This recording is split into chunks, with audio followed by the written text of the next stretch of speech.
So to conclude this session, we would like to recognize John Esposito. He is one of the main scholars of Islam in America and in the world. He has been an advocate for peace and democracy and stability and interfaith relations and dialogue and understanding between Muslims and Christians. He's the founder of the Center for Muslim-Christian Understanding at Georgetown University.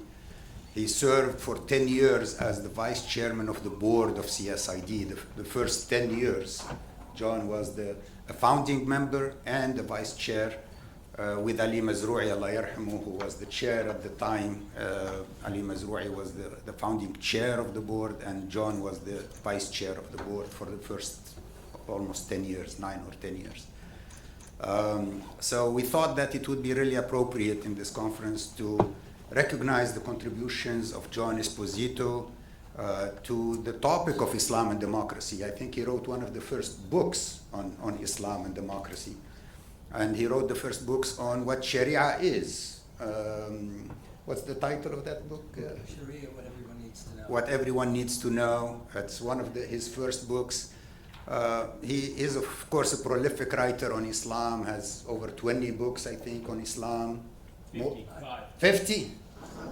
50. Wow, mashallah. 50 books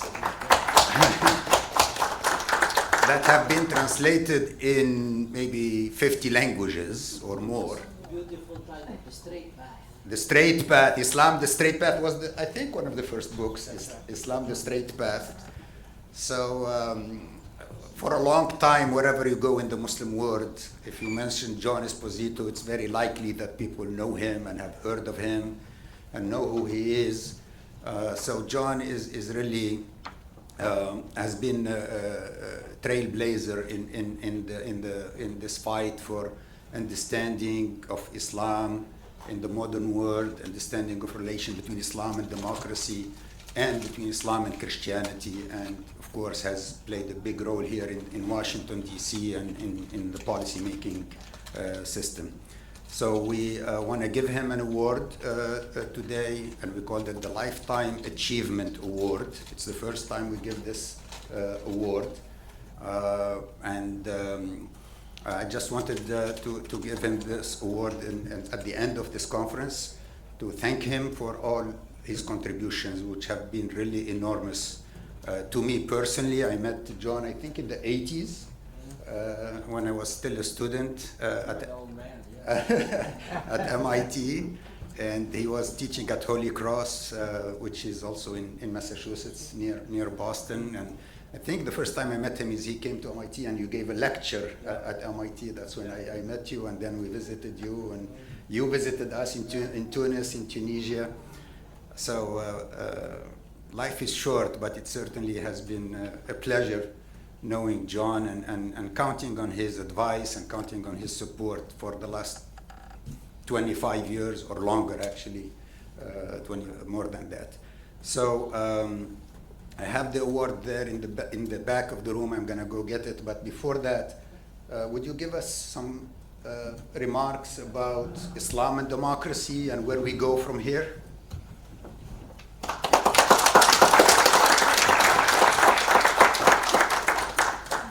Thank you very much. I'm very grateful and very touched. Is Nada Hashimi here? Right here, John. Oh, well.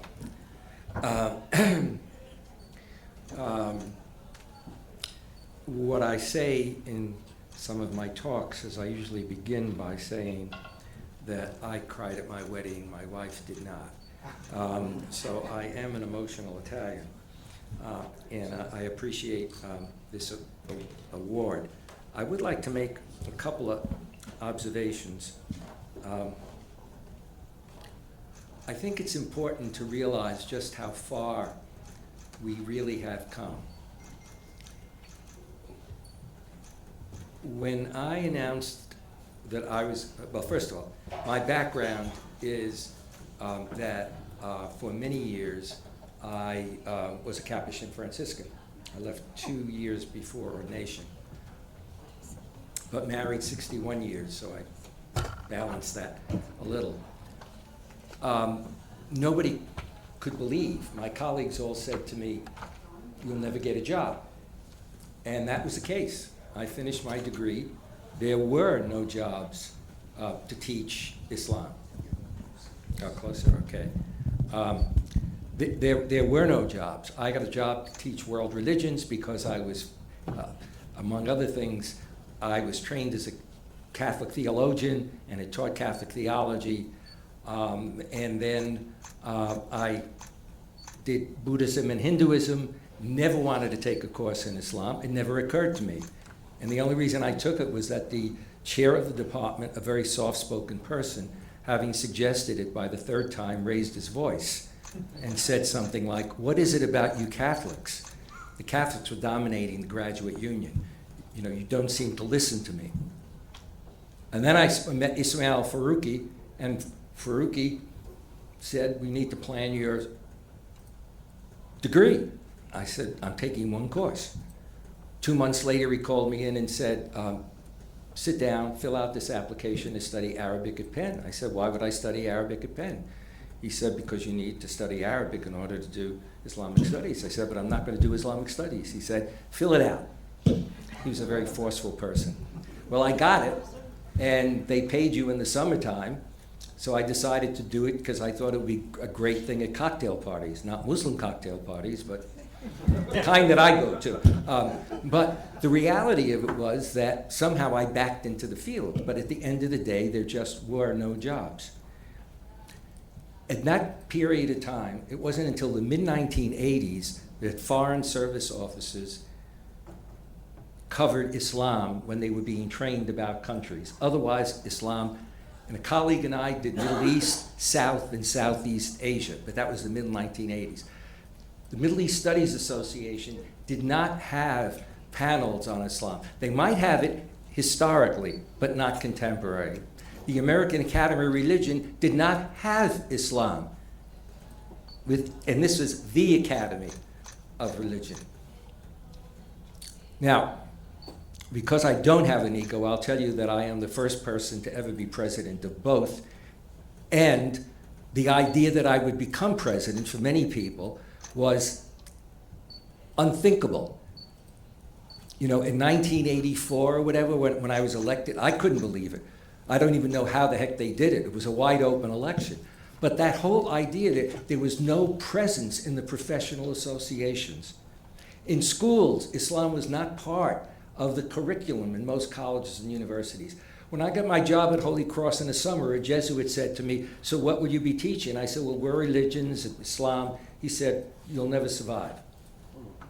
I became the first layman to be chairman of the theology and religion department. But it took a long time for the roots to go in. Our government people, when it came to going to countries overseas, ambassadors never cared about it. British ambassadors did, in terms of training, but our ambassadors did not. And so half the time, if I went to a country, it would be the people who worked for the ambassador who would say to me, in effect, "Don't listen to him," because the ambassador would say things like, in Malaysia, "I don't see that there's much influence on women." Virtually every Muslim woman at that time was covered, but he didn't see it. The coverage in the media did not exist. And this goes into the early 1980s.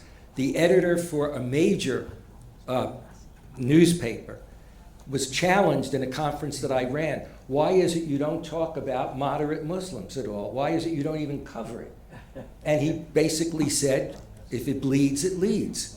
And he's a PhD and has gone on to be a very important historian with regard to George W. Bush and a lot of other things. But that was where we were.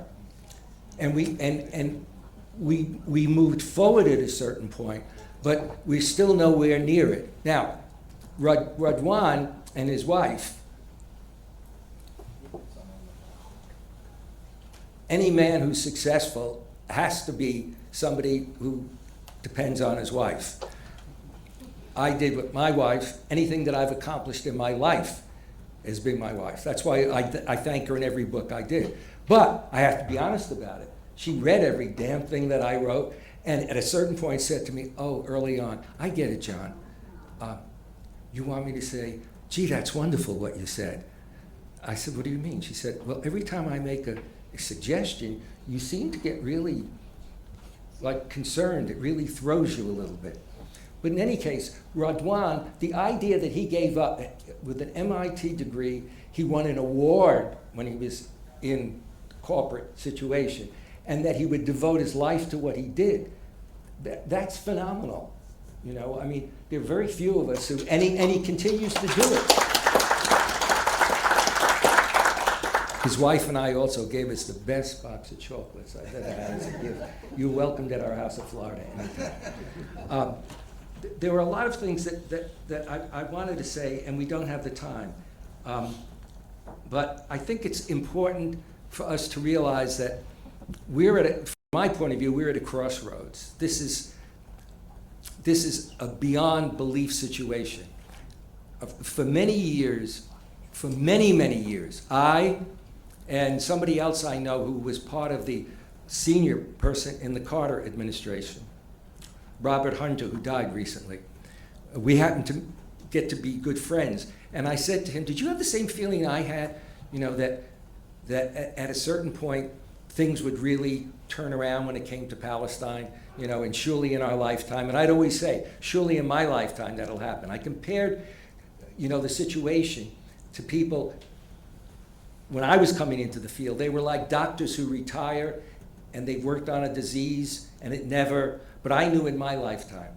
So I gave a talk 20 years ago to launch a center.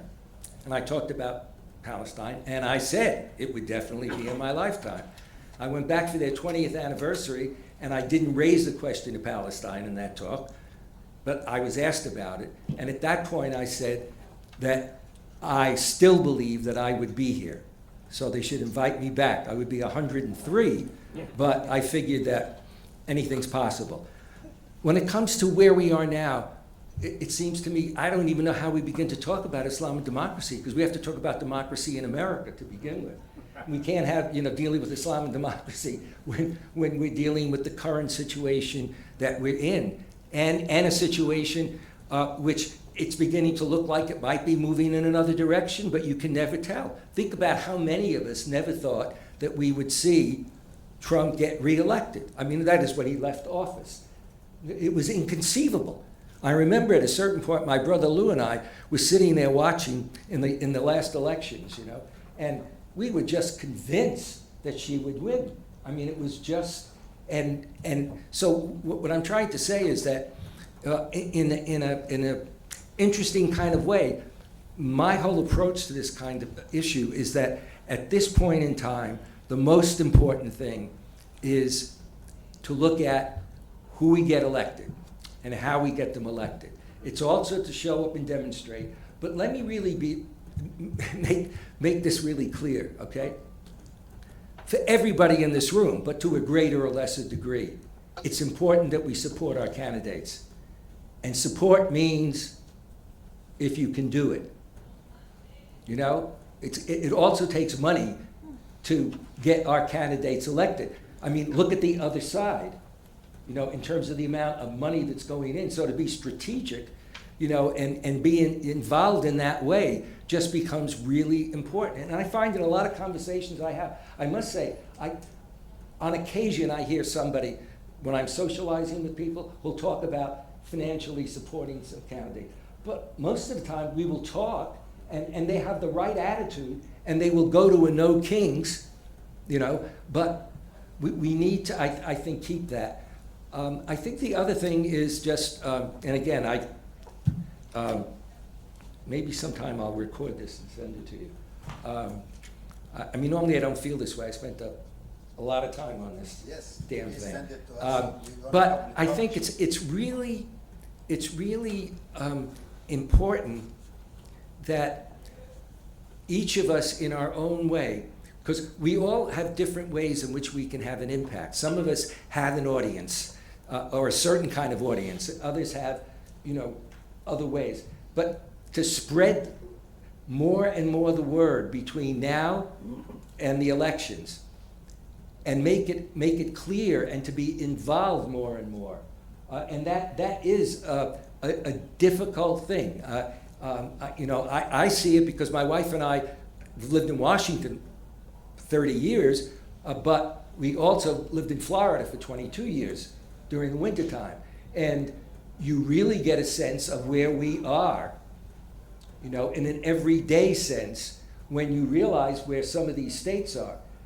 When you're, since this won't be public, when you're talking to friends in Florida and all of a sudden we're in a book discussion group and then somebody says after 2 years, gee, and we're doing this also virtually, so it's not even we're in the same room, said, I have a feeling and I feel really comfortable here and I'd like to raise something. And of course he got into the politics, okay? We all discovered we were on the same page. So the reason why we get together, we don't even discuss politics all the time, when we're doing the book, but it's because, there's this sense of, and I think wherever each of us lives, there's a way in which one can try to, reach out, talk to those that we can talk, and especially to me, it's talk to the people that if you give them some ideas or about not just how to think or vote, but also about whether to financially support or whatever, you can get them to do it. Because I think that it really is, for me, it's a kind of last hour. If we don't get successful this time, then I can't imagine, what the next iteration, will look like. Having said that, I just want to thank you for the award, and I feel blessed. I do want to say that a number of people you talked about, I just say that, Musa Sadr was incredible. By coincidence, his sister-in-law was the first person when I created the center that we invited in. She only told me a little bit later that was a dealing with her. Sheikh Fadlallah was terrific, along with the excellent presentation that we had about a real powerhouse, but I agree that he did not get quite the attention that others did. But that a lot of it had to do with the political side of the first two. But anyway, that's it. Thank you.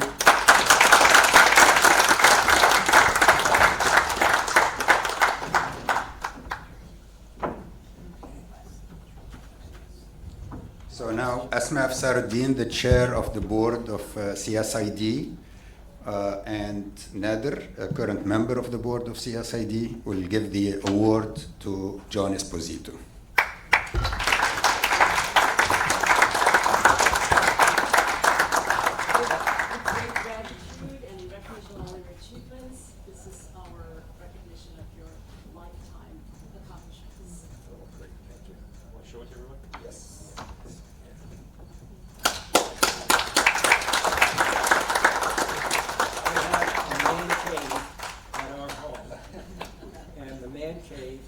Has my huge Christmas tree with 28 lights all the time, 12 months out of the year, my collection of Santa Clauses, and my awards. And this adds to the awards. And this is really, really special because of the organization, but also because of the people that are involved with the organization.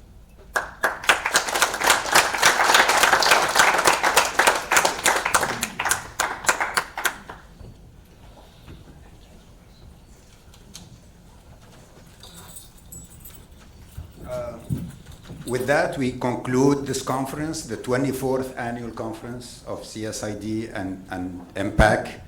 I thank you all very much for coming and for staying until the end with us. It has meant a lot to me to see all of you. We are all sticking together in these difficult times, in these challenging times, and we are all hoping and praying that things will change for the better, that common sense will prevail, that freedom and democracy will prevail, and human rights will prevail, and justice will prevail.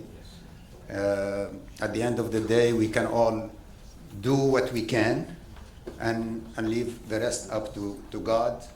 But we are certain that things can change very quickly, and that if we do our best, inshallah, we will see a better future for us and for our children and grandchildren. I don't know about you, but I have four grandchildren now, and a fifth one on the way. So alhamdulillah, I have almost 5 grandchildren, and we have to think about them too. We want them to live, not just mine, but yours, in a better world. We want them to be proud, to be Muslim, to be American, and that being American does not mean it does not diminish your Islamic values or your Islamic identity, and that you feel proud to be here in America as a Muslim. And even when you go to the Muslim world, you feel proud to be an American, which is not the case right now. We all agree, given what's happening. But it's our job, inshallah, to fix it and to build better relations and better understanding.